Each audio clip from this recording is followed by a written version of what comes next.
Welcome to Creating Abundance with Alana Cahoon, sharing inspirational stories from experts around the world. Tap into your inner wisdom at alanacahoon.com. It is my pleasure to introduce today's guest, Steve Lowell. He is a multi-award-winning speaker, 3 times #1 best-selling author, and master trainer for high-impact speakers.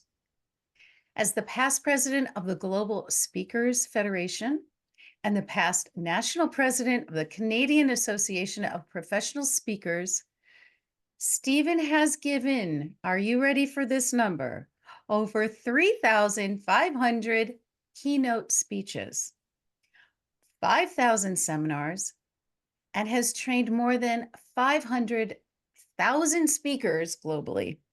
Steve's mission is to train people to craft their signature talk, scale their influence, and create more business through speaking.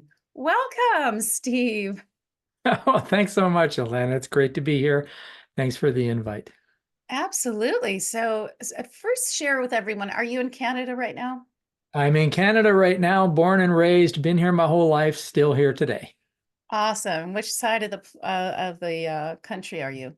Well, I'm in Ottawa, so it's sort of east of Central. So it's kind of like this. If you go to New York City from wherever you are, face east, turn left, drive for about 8 hours, you'll hit my place. That's right. Actually, Ottawa is just above where I am in Rochester, New York, over Yep. the Lake Ontario. That's so Yep. cool. Yeah, so Yep. we share the same lake. Yep. Beautiful, beautiful town. I love it there, or city, I'm sorry. Yeah. Yeah. Um, so I read that your bio, I'm like, what are you, 500 years old? How did you accomplish so Yeah. much? Yeah, well, I know it sounds like a lot. And of course, those numbers, I mean, they're real numbers, but we don't, track it right down to the Sure. last number, But I've been in the game a long time, Alana. I'm 62 years old, and I started on stage at the age of 6. So I've been in this Oh, game for a long, long time. at the age of 6, tell us Yeah. more. How did that, Yeah. how did you start? Sure. So, I wasn't a professional speaker at the age of 6, but when I was 6 years old, I was a bit of a guitar prodigy. Prodigy is not a big word. I wasn't a prodigy. I was a good little guitar player. And, I was this itty bitty tiny guy with big, thick glasses, and I could barely reach over the guitar, but I could play it really well. And so when I was 6 years old, somebody heard me just playing and they put me on a stage and I started playing. And then I just really sort of fell in love with being on the stage for a lot of very interesting reasons, which we can talk about if you like. But what happened after that is I became a professional musician in my early teens. Now, I was never a good singer or whatever, but I was always the front man in the band. Like I was always the guy who, did all the speaking and engaging with the audience as well as being the lead guitar player. And I got really good at that. And so by the time I was in my early 20s, I realized that my musical talent had kind of taken me as far as it was going to take me. But I learned about being a speaker by stumbling on a videotape by a guy named Zig Ziglar. And I fell in love with the concept of that. So I started that journey. And then by the time I was in my late 20s, I was training other speakers, and I've been doing it all over the world ever since. Wow, that's amazing. So you were one of those genius guitarists. I've known one, a child who was just brilliant at playing guitar. And so you became a professional musician. Did you go to like Berkeley or any of these schools or colleges for music? Oh, and this was probably one of my greatest regrets is I had the ability to play by ear, and so I could listen to a song on the radio and then I could play it. And so what happened was, as a young man with a very, immature ego, I just decided, you know what, I don't need to learn how to read music. I don't need to learn theory. I can just play it. If I just listen to it, I can play it. And so I never did that. And I wish I had, because my ability to learn and play would only take me so far without understanding the theory and understanding all of the formal music education that I had the opportunity to accept and didn't. And so I ran out of that quite quickly, and that was sort of a missed opportunity. We can all look back on our lives, right? And we can see missed opportunities in retrospect. And that was one of the several missed opportunities that I can see. But, I'm very grateful for the path that I chose and that it all led me to this, which I've built a great career and have a great life. But when I look back, that was one of the regrets is I could have taken it more seriously, learned how to do it properly, and I probably could have done much better in the music business. Yeah, yeah. So, but I also like to, you're saying it was a missed opportunity, and yet it opened the doors to this opportunity, Yeah. and which you have mastered. Mhm. I'm like honored. I'm so honored to have you on my podcast, really. And so there are a few things. Uh, I'd like to imagine if music was, if you were that talented and gifted, that you might be one of these people who can take something and really make it big and successful, because that's what it appears that you have clearly done with speaking. Mm. So how did you master your own mind, or how does your mind work that you were able to say, you saw this video with Zig Ziglar and you're like, oh, I'm going to do this. And Sure. then how do you do that? Well, by following a sequence of extraneous events that the universe dropped out of the air, So Yeah. for example, I saw the Zig Ziglar video, and I realized at that time that I was gone. I had gone as far as I could go with music, I believed, and but I wanted to be on stage because I loved being on stage. And I saw the Zig Ziglar video, and I thought, wow, this guy. He's got no equipment to haul around. His audience isn't drunk. His bandmates aren't on drugs. All he's got to do is stand there by himself and say stuff and be paid for it. I thought, that's a great job. So I started to study that. And I joined an organization called the Dale Carnegie Training Organization. I figured if I'm going to become a speaker, I didn't really feel like I had anything to say, but I wanted to learn about it. So I joined Dale Carnegie, and over the years, I became trained as an instructor with them. And then it turned out that when it came time for me to sign the contract to become an instructor, to be certified as an instructor, I chose not to sign the contract because I actually didn't believe in many of the things that they were teaching. And I couldn't, in good conscience, evangelize their approach as a representative when I didn't really believe in much of it. So I left there and started on my own. But when I was with the Dale Carnegie organization, that's when I really found my gift.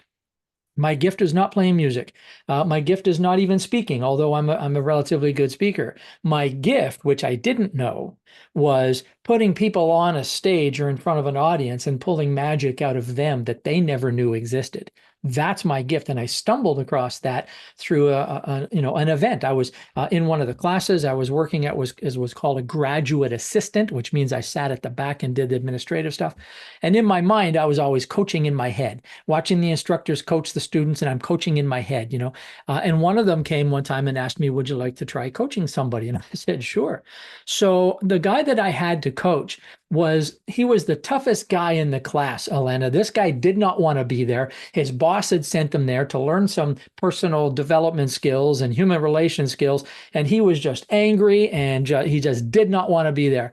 And so that's the guy that I got to coach. And within about 20 seconds, I had that guy opened all the way up. The barriers were gone, and he just completely broke through, and he never reverted. He never went back. And so that was what I call a moment in time where I realized that's my gift. I can do this. And so that's the gift that I nurtured over the last 40 something years, and mastered that. So, some people focus on one part of their gift. Other people try and focus on a wide range of their gifts and never achieve a level of mastery. But for me, I focused on this one part of my gift. Yes, speaking, I could do all of that. I learned how to do that. I've become a good speaker, but my gift is pulling magic out of people they never knew was there. And a whole bunch of series of events happened in my life to help me master that. Hmm. Okay, so like what? Yeah. Okay. Like what? That was, I figured that question was coming. So there were many, but here's the biggest one. So I'll try and explain it this way. I married a woman at age 30, I think I was 30, 31, and I didn't know it at the time, but she suffered from many mental illnesses. Now, in retrospect, I can look back and I can say I should have seen this coming. But I married a woman one day and she was gone. And after that, I'd never really seen her again. She changed the day, completely changed. So over the next 18 years, there were enormous amounts of challenges with her mental illnesses. And most of it was, financial and emotional. So, I lost two homes. I had to go bankrupt in 2006. I lost a home there, all because of her compulsive spending and a whole bunch of things. So what happened was I decided that I was going to try and figure out what was going on in her head. So I started studying the brain, studying all these mental illnesses, studying neuroscience. And when you start studying something in depth, it takes you to the next thing, then the next thing, then the next thing. And I started reading all these books on neuroscience, all related to mental illness. And what would happen is I would read these books and there would be a principle in there, let's say a neuroscience principle about the brain, and it's there to explain these behaviors for this mental illness. But what would happen to me is I would go, oh, that's why audiences respond that way. That's why this technique as a speaker doesn't work. Oh, that's why we have to do more of this if we want to relate to an audience. So I was learning all of this neuroscience, trying to understand the brain of this, my wife at the time, but I was taking all this great stuff and turning it into evidence for my principles as a speaker. And so none of this would have happened if I hadn't married that woman and gone through all of that. And now we're divorced now. I'm remarried now, and she's good. Her life is good as well now. She's fine. But none of the traction in my business would have happened if it weren't for that. And that's why I say a series of extraneous events that the universe kind of drops out of the air. Because I'll tell you, that was 18 years of awfulness and really bad. But now in retrospect, I can say that I needed that. I needed it for so many reasons, more than just all of the study. I needed it for my own personal growth and all of these things. And what I say to my wife, Jane, now is I needed those years to prepare to be with her, you know. Oh, Yeah. yeah. And so that's a very compressed version of a very large story, but it kind Sure. of takes you down the path a little bit. Oh, okay. So a couple of things, two big things that I heard. And the first was focusing on the one thing, right? So Mhm. you're not a master of all trades, you are a master of one trade. Right. And that's really, I think we eventually learn that. Those of us who like, I love to learn everything and do everything, but focusing on the one thing. And so what a blessing again that you knew you had this feeling, this calling that your thing is to bring out, to open up the magic in another human being on stage and let their heart and soul and story pour out to inspire the rest of the world. But then the second thing is that you have 18 years of awfulness, right? So that was your pain, your struggle, your suffering, and it was that crisis in your life that led you to this wisdom, Mm. not only of understanding her mental illness to a certain degree, but to understand your own growth and your own path and how you can help people like me. I'm a speaker, right? It's just to help people to be be authentic and show themselves. So that's really cool. Those are two really, really powerful stories.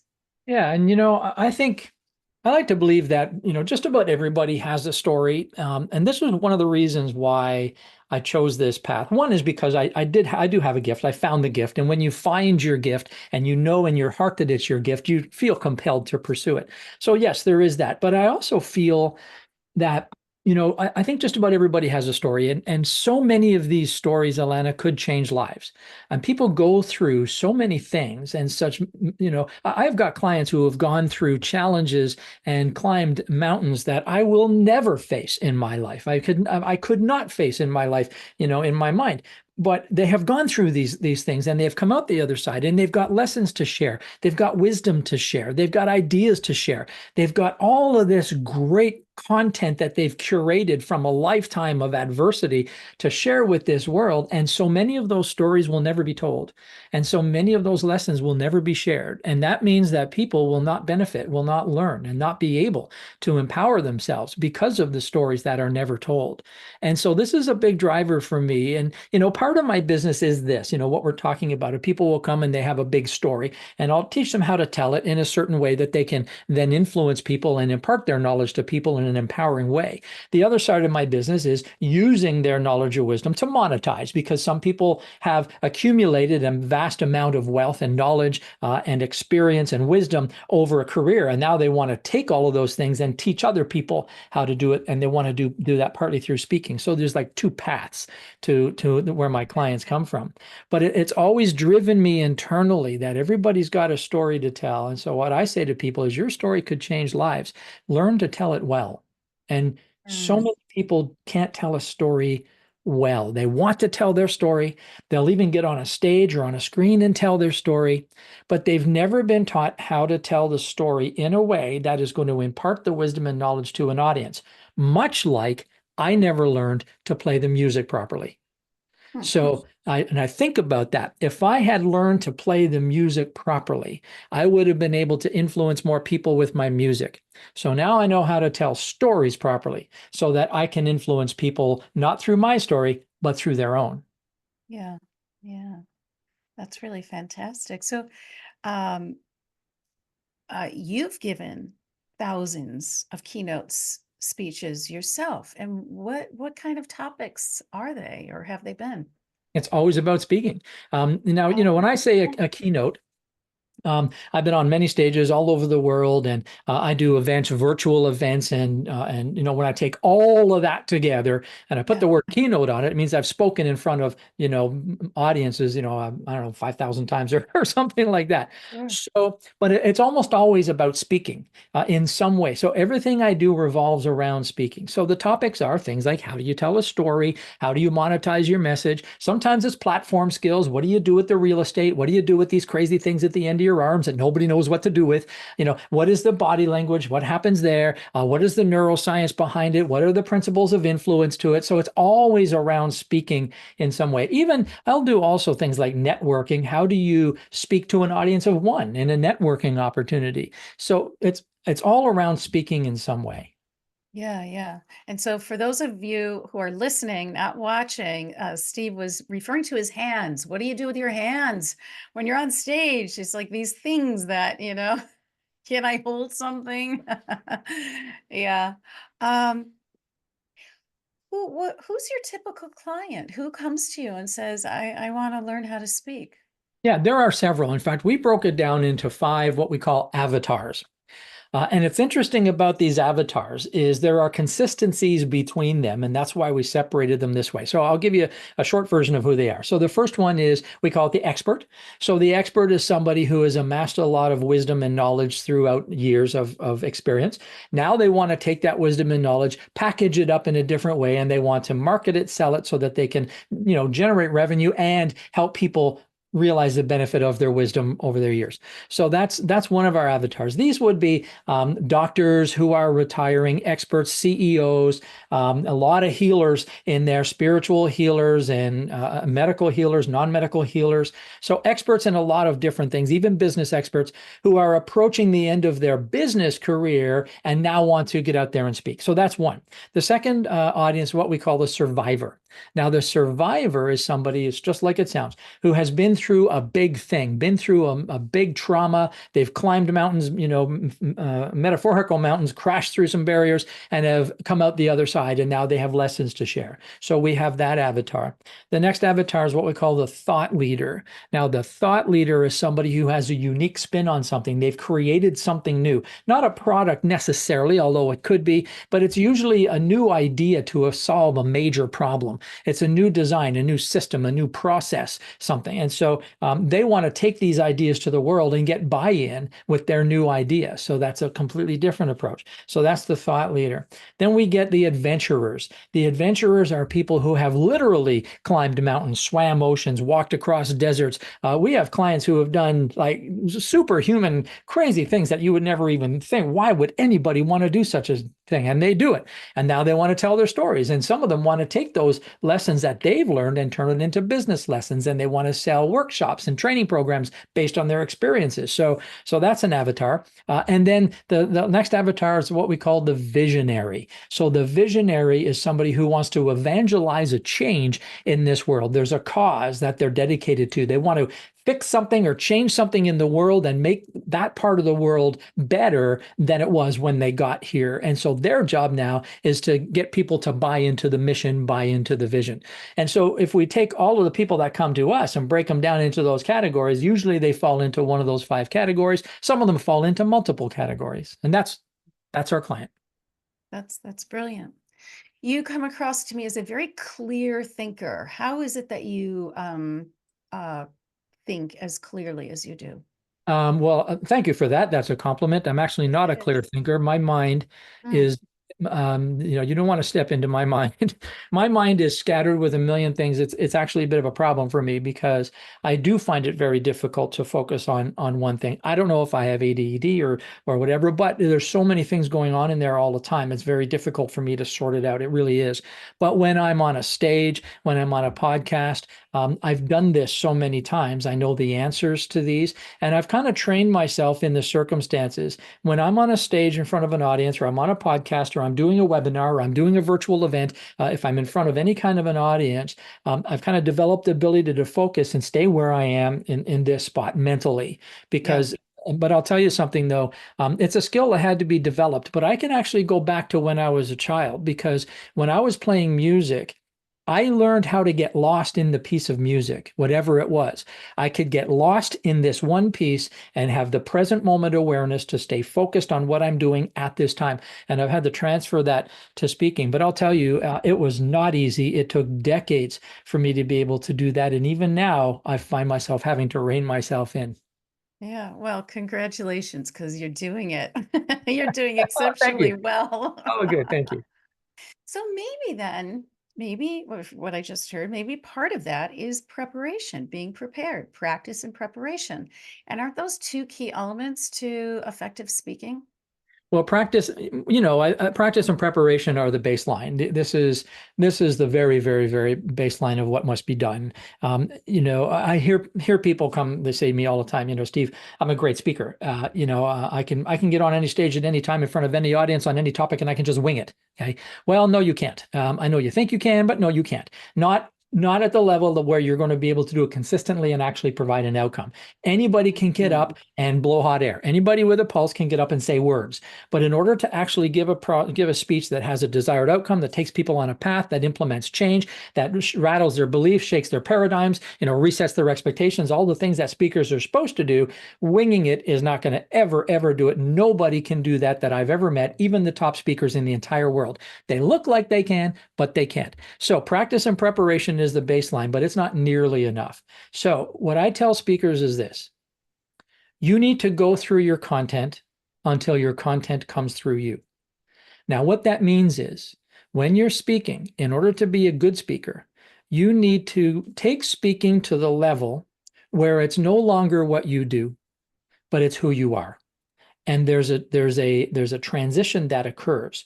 That's one of the reasons I believe I had to stop in the music business, because I didn't have the awareness to understand that transition. Speaking is what I did. It wasn't who I was. Or playing music is what I did. It wasn't who I was. Speaking now is not what I do. Speaking is who I am. And this is the transition that people need to understand. If you're going to be serious about speaking, and if you're going to be serious about changing the world, inspiring people, affecting change, monetizing, generating revenue, growing a business, then speaking needs to become part of who you are. And that takes so much more than preparation and practice. This is about internalizing, not memorizing and reciting. And I get this all the time. People say, yeah, I can memorize and recite any speech. Well, good for you, but you'll never affect change. And because the thing about speaking is it's not a transference of information.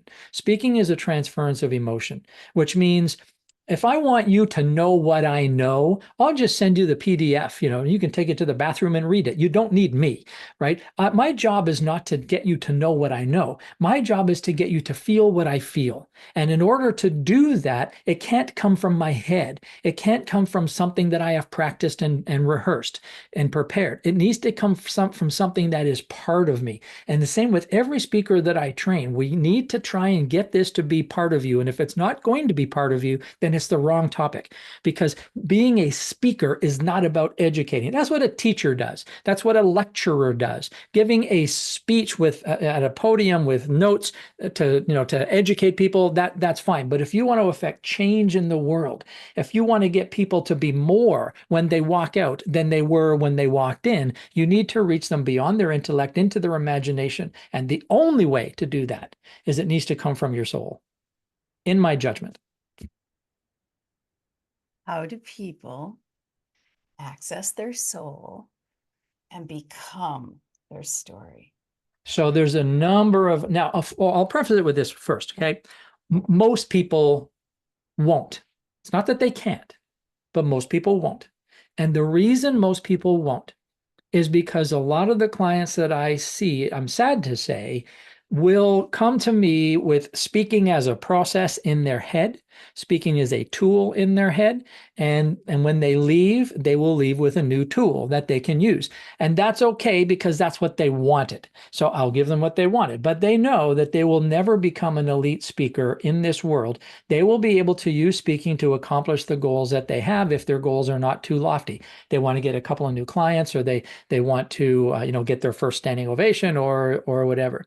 So, but every now and then there's a client that comes to me and I can just tell that their drive is different. It comes from a place that is not of, it doesn't come from their ego. It doesn't even come from their business mind. It comes from a place where this has to be said. This must be said. I need to say this. The world needs to hear this. The change has to happen. This is what I've been born to do. So if people come to me with their gift, then I can help them change the world. If people come to me with a strategy, I can help them make money. So it's what they come to me with, and it's not really my job to change where it comes from. I can tell them where it needs to come from, but in the end, it's up to them, because it takes some work, and it takes a major decision of focus, which we talked about before. What is that one thing that you are going to dedicate your life to master? Not to the exclusion of everything else. There's a lot of things I can do. I write courses for people. I can do all kinds of things. But the one that I focus on to internalize and make it part of my being is training people how to be magical on the stage. And so I do all the other things, but I focus for that. And so I think for people to get to that point where it comes from their soul, it's not for me to teach them how. I don't think you can teach that. It's either there or it isn't. Okay. That's a good question. No one has asked me that question before. And so I've never really had to bring that out before. So this was good. This was a good question. Good. Yeah. Well, Yeah. I help people access their inner wisdom. So I do believe that you have the ability to access your soul, but whether you're willing or not Mm. to open and express it on a big stage, that's very different. Well, that is different. And that is another thing that holds people back. When they get on a stage, big or small, many of them put up the defenses, and Hmm. that makes sense. So teaching people to let down those defenses, that is something that can be done. But, it does take risk, right? They have to be willing to suffer all the consequences that they think in their head. People are going to laugh at me. People are going to judge me. I'm going to screw up, and then I'm going to feel bad about myself. And the answer to all of that stuff is yes. Yeah, all of that will happen. It's a mathematical certainty. And so you need to decide whether or not you're going to be able to accept that. And once they do accept it and they find out that they can still walk away without being, walk away unscathed, then they see that it's not that scary. Yeah. Well, yeah, I've heard. Oh, maybe it doesn't. Okay, maybe it is that scary. It doesn't have to be that scary. Maybe it doesn't have to be Doesn't that. have to be that Yeah, scary. I But mean, isn't it it can be scary. wait, isn't public speaking one of the scariest things? Isn't that Yeah, I mean, there's that theory, people would rather be in the casket than giving the eulogy. I don't know if that's necessarily true. I've never actually seen anybody expire in the endeavor of public speaking, but you know, I mean, certainly it's a real fear for a lot of people, there's no doubt. But I think that that's been kind of debunked and kind of overblown, that it's the number one fear in the world. I don't think that's true, Yeah. only because I haven't seen any evidence that it's true. I see a lot of people who are scared to do it. Um, Mhm. but I don't think it's that scary. Yeah, yeah, yeah. I'm with you on that. Um, so it looks like you have been on stages, you shared stages with many elite speakers and coached them. Who tell us a few experiences with some of your faves, or I don't know, some interesting Sure. Yeah. exchanges. Yeah. Well, I mean, there have been a lot, but one of my favorite people is Brian Tracy. Brian Tracy, he's an icon. If you know who Brian Tracy is, he's an icon in this world. And we had him speak at one of our events, my wife and I did, and we got to know him and we got to know his wife, and we got to go down and visit him in his home. And what with speaking with Brian and all those things is great, but the best part about people like Brian is the quality of the person. When we have a chance to meet with Brian, and we talk on Zoom, reasonably often, and all those things. But whenever I talk with Brian and others like Jack Canfield, Kevin Harrington, like these are some of the bigger players. When I get a chance to speak with them, what I appreciate most about them is what we don't see on the stage. What I appreciate most about them is the vastness of their wisdom and the Yeah. depth of their charity. Like with Brian, like Brian's a busy dude. Like even in 81 or 82 years old, you can't just call up Brian and say hi. I mean, you need an appointment because he's busy all the time. But when we get on a call with Brian, all he wants to do is share. All he wants to do is assist and help and serve. Same with Jack, same with Kevin Harrington. All they want to do is serve. So that is a motivator for me, because one of the things I believe that's really important as a speaker, and this also helps with people who are a little bit afraid to get on stage. One of the techniques that I have is put yourself in a mindset of service. And that means that if you're in a mindset of service, then you really don't care what happens on the stage. I mean, so many bad things have happened to me on a stage, like humiliating things. I could tell you about some of them if you like, but you shrug them off because you're in a mindset of service. And I learned that through people like some of those folks that we've worked with. It's the depth of their wisdom and the width of their charity that is just, fascinating to me. Yeah, yeah. I thank you for sharing that. I'm in Eric Swanson's mastermind group, and so he's brought Brian Tracy on as a guest speaker a few times, and exactly what you're saying, so Yeah. helpful, and sharp as can be. And I've got at least one of his books, and Mhm. wisdom, and it's not all that deep and it's like, oh yeah, we forget about just the natural way of things that will make life so much easier. Yeah, like focusing on the one thing, Yep. mastering the self mastery, mastering one thing before you brought in your toolkit. So Yeah. that's beautiful. Yeah, I really like him and Jack Canfield. So for the listeners and viewers, if you're thinking about being on stage speaking, whether that's a podcast stage, a virtual stage, or a live stage, how can you serve? How can you be of service? How can you help out? And just know that you're not there for you. You're there for everyone else. Mm. Everyone else. It's 90-10, 90% everyone else, 10% you. And I think that does take the jitters off. I never thought I'd have a podcast. I just started this in January. My coach, Michael Silvers, you might know him. He's like, "Yeah, Lonnie, you're going to start a podcast." I'm like, "I am." He goes, "Yeah." And I'm like, "Oh, okay." And I'm, I'm like, "Okay." I have a degree in theater. I've been all over stages. I love it. But I never, and the first month, I just jumped in, and I was terrified. I look at videos. I'm like, oh, what am I doing with my face? What am I doing with my eyes and my mouth? Fortunately, I didn't have to worry about my hands because you don't really show your hands in a podcast. And then I thought, actually, someone says, so just don't show the videos. Yeah, until you get used to it. Until you get used to it. So, um, but also removing yourself from that self-criticism, and stop thinking about you. I think taking that what is it? It's self-awareness versus self-consciousness Yeah, that would make on sense. stage. Yeah, Hmm. sure.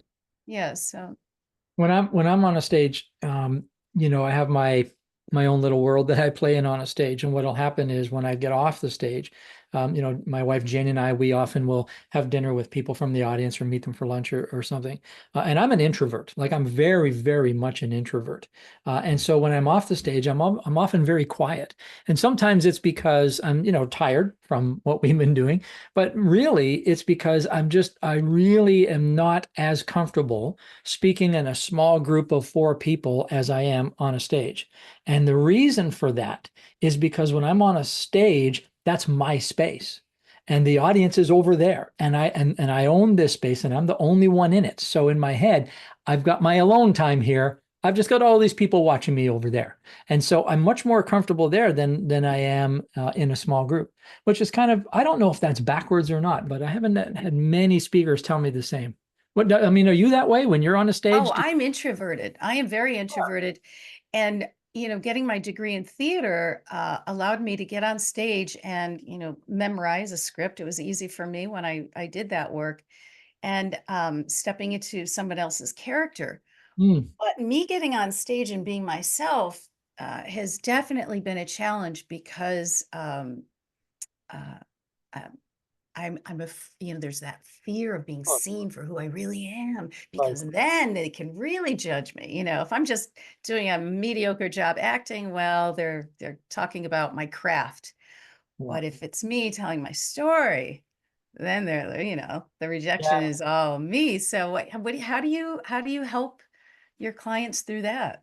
Yeah, well, I mean, you're right. That is a very big one. And again, to me, it all starts with a mindset of service, and that is, I mean, there's a number of things. So here's the thing: if we put ourselves in a mindset of service, that's the first thing. And what that means is, before we get on the stage or on the screen, I go through this little monologue in my head. Why am I here? Who am I serving? How am I going to serve them? What is the best thing I can do? So here, for example, before I speak with you on this podcast, I go and I find a little private place and I do some, of exercises to stretch my face so I can speak clearly in my arms and just so I've got some a little adrenaline, that kind of stuff. But in my head, I'm thinking, okay, what am I going to do? What do I need to do to serve Alana? What do I need to do to serve Alana's audience? How can I do that? And so I shrug off all the self-conscious stuff that everybody has. I'm checking, make sure in the mirror that, I look half decent, so I don't have to worry about those things. And if I'm on a stage, I make sure my fly is up on the screen when one never really knows.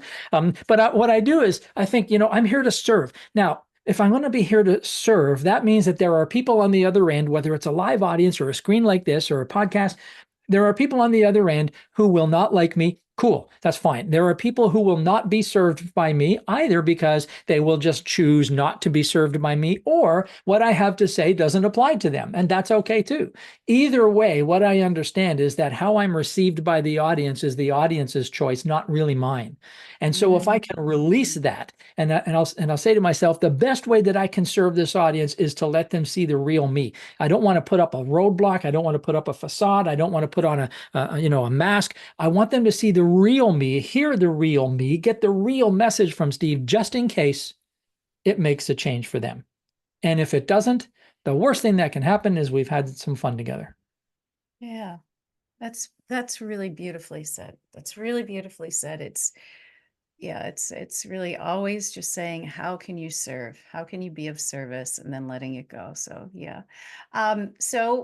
We just have a couple minutes. First, I want to say thank you so much for sharing your wealth and knowledge. But please share with the audience how you can be reached. What services do you have that they might be interested in?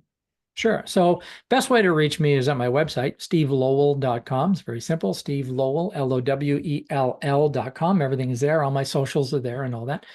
I have a gift for your audience. I have a book that I wrote in 2011. It's my first number one bestseller. It's called From Stage Fright to Spotlight. And it's 99 Speakers' Secrets to Breaking the Rules and Mastering the Stage. So it's a cool thing because it's 99 speaker secrets. So it's, subheadings all the way through. None of the chapters are big. You can open up anywhere and get something. And there's a lot of things in there that are not, I got a fly flying around my face. There are a lot of things in there that are not common sense, and they can get that and I'll send the link to you so you can put it in the show notes. But if they want Terrific. to put it Thank down, you. it's stevelowell.com/free-book, all lowercase. I'm going to have to try and trap this fly. Chopsticks like the Karate Kid guy, So, yeah, stevelowell.com/free-book, all lowercase, and they can just get the book there as my gift. Absolutely. That's fantastic. Thank you very much. I'm going to download mine today because I'm curious. I love to hear how people manage stage fright and how they conquer, etc., their mindset. Thank you again, Steve Lowell. Forgive me for mispronouncing the beginning. Oh, I didn't know And that you had. I didn't catch that. oops, no, I didn't. I said it right. I think you did. Anyway, doesn't matter. All right. And thank you to the audience. We look forward to seeing you at our next podcast for more interesting stories like Steve Lowell's. If you want to learn about speaking, please follow up with his link. And to all of you, continue creating abundant health, wealth, and happiness. I'm Alana. Namaste. Thank you for listening to Creating Abundance. Be sure to like and subscribe. Stay tuned for the next podcast and get your free ebook at alanacahoon.com/ebook.